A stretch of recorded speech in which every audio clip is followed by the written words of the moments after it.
So here's the thing. How would you guys power rank the ACC? Give me your top three teams. I threw in a third there. Give me your top three teams at this moment. I still think I would probably have Virginia third, right? After seeing what Duke's performance was today, and I know they didn't have Whitehead, and I know they didn't have Lively, but it's hard for me to back a team when Jeremy Roach goes on the road and has the performance that he had tonight. So I think I would probably have Virginia third, North Carolina fourth. I know you didn't ask for a top four, but it's Miami, Virginia Tech to me right now with Virginia third. I still think if you want to talk about ceiling, T.O., North Carolina and Duke have the highest ceiling if it all comes together, but it ain't all together right now. We'll be getting to Duke later in the show. I'm still going. Let's see. Virginia Tech's 11-1 as well. It just depends on where they play. Now, but come on. Here's my big thing. Wait a minute. Do you think Virginia Tech is better than Virginia? Right now, yeah. I don't think so overall. Right now, don't take into account a loss to Houston and hold it against them. I also think the spurt ability of Virginia Tech could put them over the top in quick, fast, in a hurry. I mean, look at the ACC tournament last year, and they're playing the same style with a lot of the same dudes. So, like, they could get hot against Virginia's ordeal as far as, you know, how they play and getting all these threes, and they can knock down shots. Like Armand Franklin went 0 for 3 from 3 and 0 for 7 from the field tonight. Like, and he has been consistent in doing that. So, like, how are you going to, you know, catch up with Virginia Tech's spurt ability? Rob Douster, what happened to the Blue Devils? Well, for starters, they were missing Derek Lively and Dariq Whitehead, and that's never going to make things easier for you. But I think going on the road was they got a little bit of a wake-up call, right? Like Kyle Filipowski was not the guy that we've seen for the first 5 weeks of the season. 4 for 14, 9 points, over 6 from 3. I think Jeremy Roach kind of got a little bit of a taste of what road life is going to be like in the ACC. But my biggest takeaway here, and you guys correct me if I'm wrong, like, okay, Duke was missing a couple of their best players. They're probably not a top 10 team like we thought they were going to be. But Wake Forest always does this to somebody, right? They always find some way to get a win over one of the Blue Bloods in that conference or knock off Virginia. They always do this 1 or 2 times at home, no matter how bad they are, right? Even in the worst Danny Manning years, they still found a way to at least put a scare into some people, right? This is just what they do at home in Winston-Salem. And but it's a big win for Wake Forest regardless. This is their second quad one win. Like that's one more than they had last year.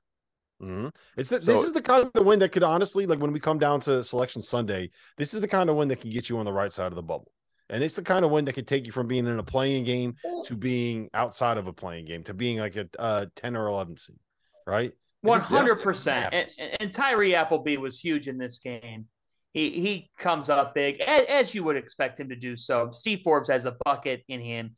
And Wake Forest scored the basketball really well tonight against a Duke defense.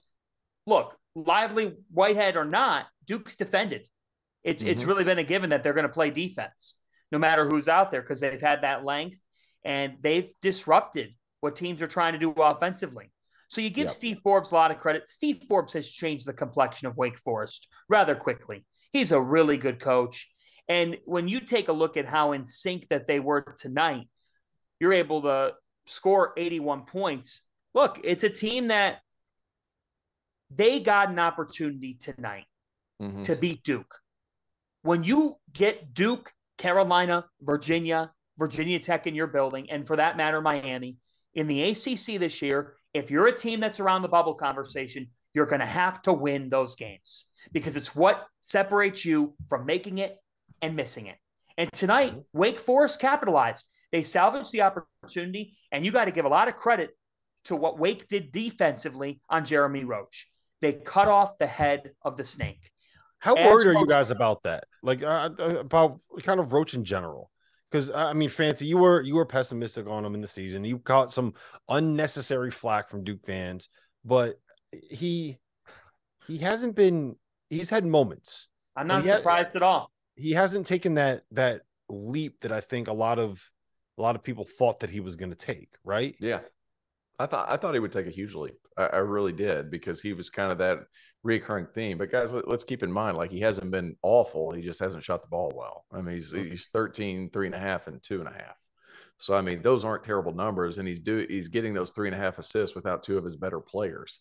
And Dariq Whitehead, once he gets healthy, he's going to be very helpful. Now, Lively, I'm starting to fall in and out a little bit because he's in there and he's just there, because I think other guys command a lot more respect. But that rim presence and that alley-oop threat, like, that's going to help some. But I think the Dariq Whitehead being back, that's going to be huge for them. But I feel like we'd be remiss, guys, if we didn't talk about Wake Forest's Cam Hildreth a little bit. Because if I were going to pick a guy that was going to surprise some guys, I probably would have gone with Andrew Carr, a Delaware transfer. I probably would have gone with Bobby Klintman, a freshman from Sweden. Like, those two guys, they popped off the page whenever I went and watched them in practice. Cam Hildreth is just big, physical English guard, like Papa Red over there, and he has improved so much. He's one of the most improved players in the Atlantic Coast Conference, and he's averaging good numbers.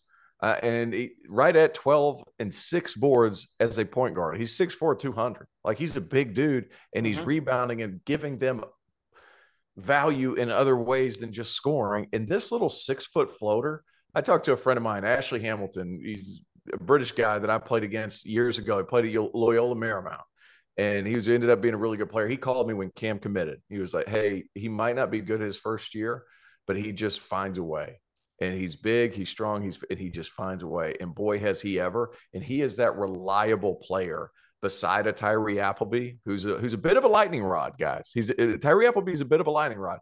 Cam Hildreth is this steadying presence who just kind of find ways to be effective. So kudos to him. Kudos to Wake Forest. That's a massive win for that program. It reminds me, correct me if I'm wrong here, Tio, because this could be completely off and I could be completely talking out of my ass, which is very much a possibility, and it's something that I do quite a bit. We've done a lot of shows today. We've done a lot of shows. It reminds me a little bit of the dynamic. They're different players, but it reminds me of the dynamic of Alondas Williams and Jake LaRavia last year, where you had one guy that you knew could go and take over a game, right? You had one guy that if you needed someone to be able to maybe create a little bit in isolation, to maybe be able to get in the lane and create something for somebody else. That was your star, your go-to guy, whatever you want, label you want to put on it. You got a guy like that.